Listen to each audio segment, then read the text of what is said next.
Nous sommes de moins en moins présents en Afrique du Nord, comme en Afrique tout court. Oui, comme en Afrique noire. Ouais. Alors je connais moins le Maroc, mais nous sommes présents au Maroc sur le plan économique notamment, plus qu'en Algérie. En Algérie, nous avons été écartés sur le plan économique parce que le choix a été clairement fait par le gouvernement algérien en faveur de la Chine, en faveur de la Turquie, en faveur de la Corée et même en faveur d'autres partenaires européens. La Russie, oui, encore que la Russie fournit pas grand-chose, oui, sauf du blé. Nous étions les principaux fournisseurs de blé tendre à l'Algérie.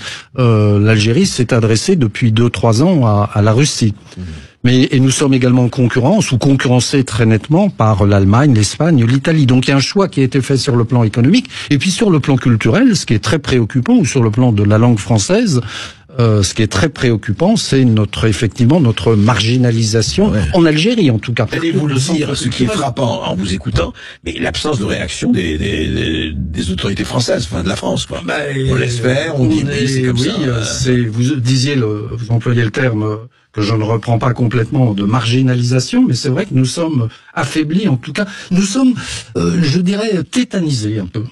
Oui. Tétanisés par, sidérés par les éventuelles réactions algériennes, les éventuelles réactions des Algériens de France. Donc, nos politiques en France hésitent toujours, pèsent le pour et le contre et souvent ne réagissent pas par rapport aux initiatives algériennes. Quand, au mois de juin dernier, au moment des émeutes, l'Algérie, le gouvernement algérien, le ministre des Affaires étrangères algérien a publié un communiqué appelant la France à protéger les Algériens de France, oui, on n'a rien dit. On n'a pas quand même une espèce d'ingérence assez flagrante. L'ingérence dans les affaires intérieures. Et si nous avions fait la même chose au moment du Irak, en Algérie, si nous avions appelé le gouvernement algérien à protéger les ressortissants français, j'aurais été immédiatement convoqué et expulsé.